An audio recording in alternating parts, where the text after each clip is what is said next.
औज़ुबिल्लाहिमिनश्शैतानिर्रजीम बिस्मिल्लाहिर्रहमानिर्रहीम। अस्सलाम वालेकुम। कैसे हैं आप सब? ठीक है मेरे सारे बच्चे? अच्छा जी, you people know that this is the summary of your maths lecture for class 6। I am your maths teacher. Hope कि आप सब ठीक होंगे। अच्छा बच्चे, make sure that all of you have your maths book, a rough notebook and also a pen and pencil in your hand so that you may note down today's important point। ठीक है बेटा, आपने book ज़रूर अपने पास रखनी है। आप सबको पता है कि हम इस वक्त क्लास 6 में अलजबरा डिस्कस कर रहे हैं। हमारे यूनिट नंबर 8 स्टार्ट हो चुका है और अलजब्रिक एडिशन पे हम पहुंच चुके हैं। Unit number 8 introduction to algebra. आपका ये इंट्रोडक्शन सारा कुछ हो चुका है। हमारे जो क्लासेस हैं सारी 8.2 पे हम पहुंच चुके हैं और पेज नंबर 103 पे। Open your books at page number 103। Question number 3, write the following sum as a single term. अच्छा बच्चे, इसमें आपने करना क्या है, आपने क्वेश्चन सॉल्व करना है और जो उसको आंसर को सिंगल टर्म में की शक्ल में लेके आना है। सम किसको कहते हैं?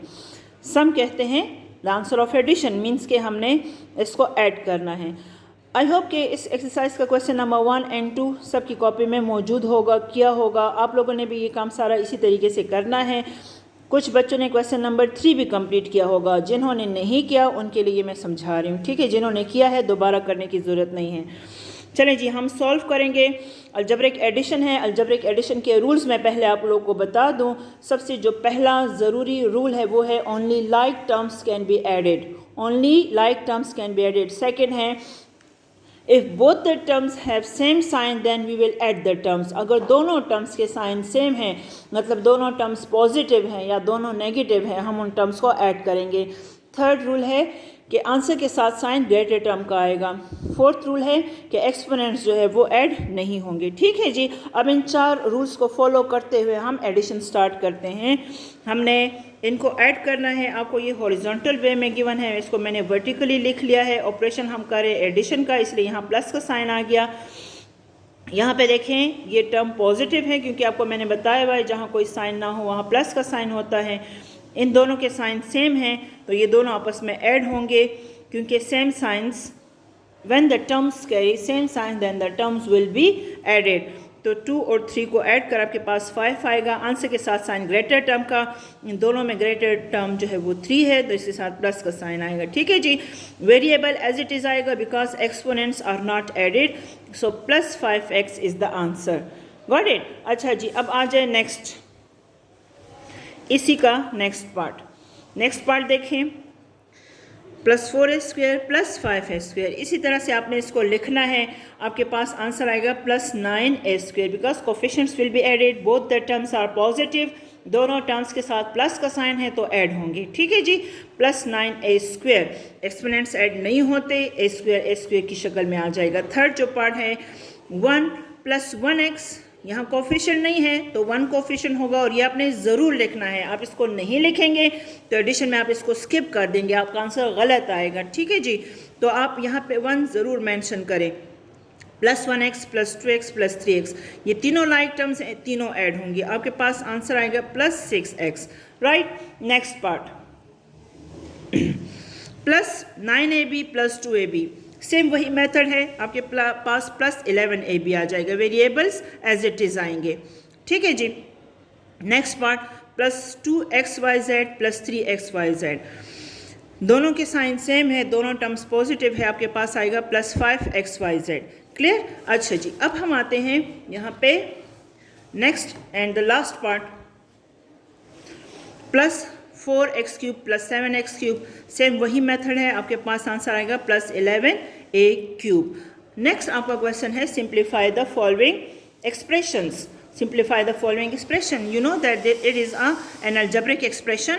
इसमें आपने इसको सिंप्लीफाई करना है।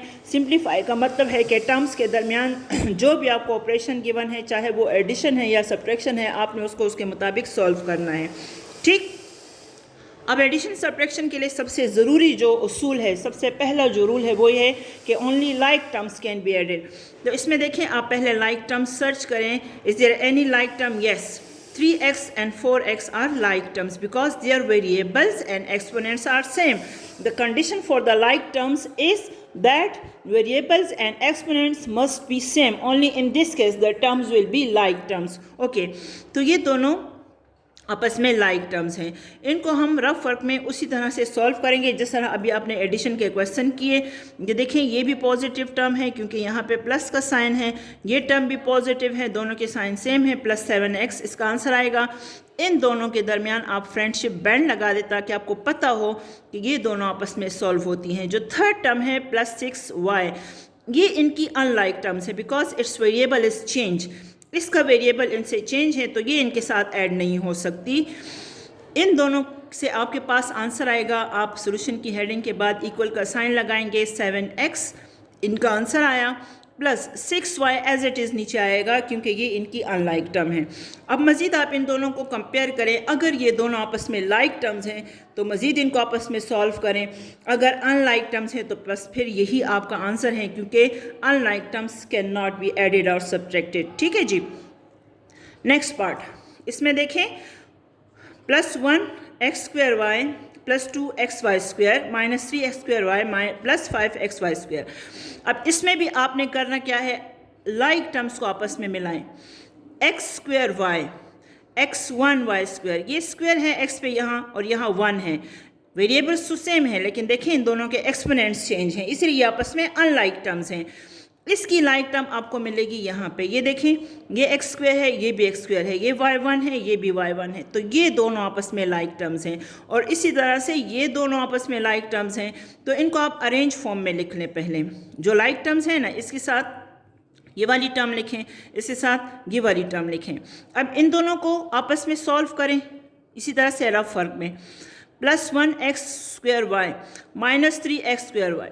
अब दोनों टर्म्स के साइन देखें, सेम है कि ऑपोजिट हैं? ऑपोजिट है ना, तो अब ये सब्ट्रैक्ट होंगे।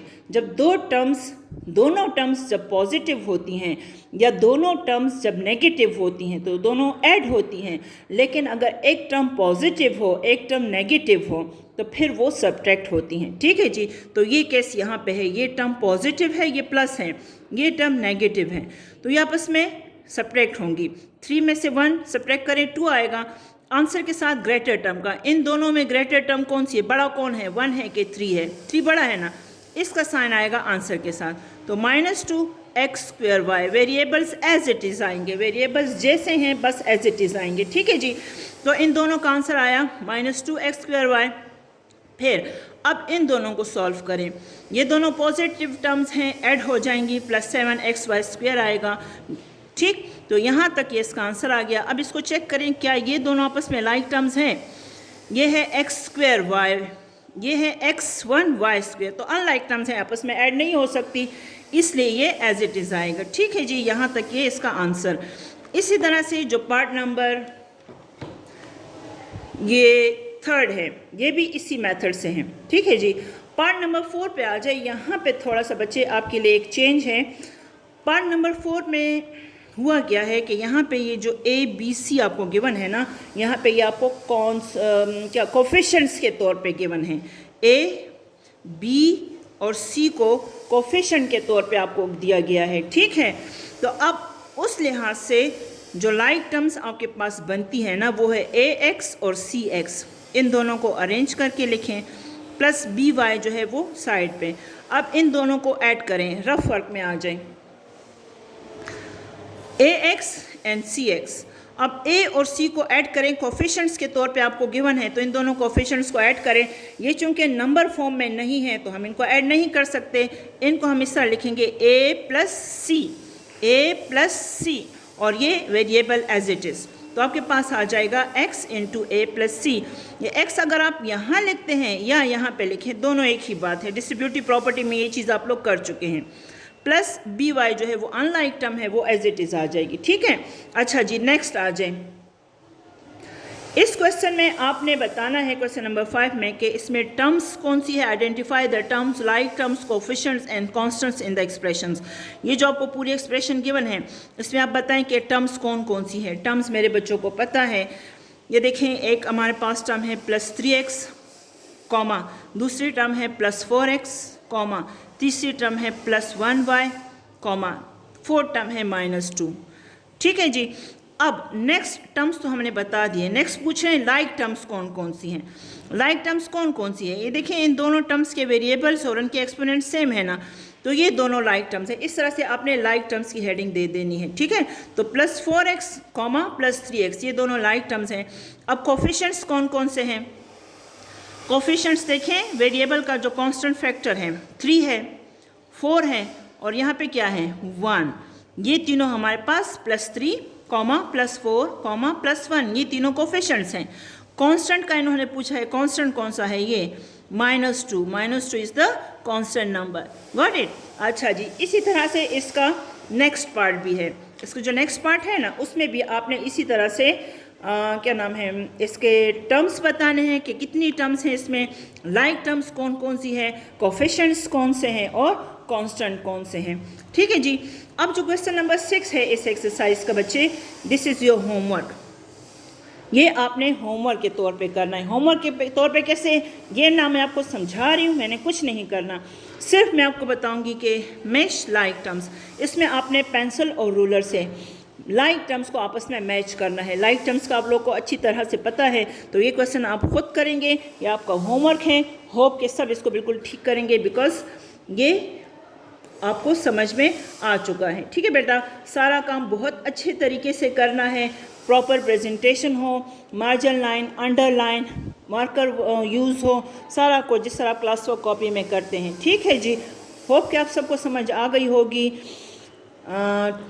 I think it is enough for today. Take a very great care of yourself. Stay home, stay safe. Allah Hafiz.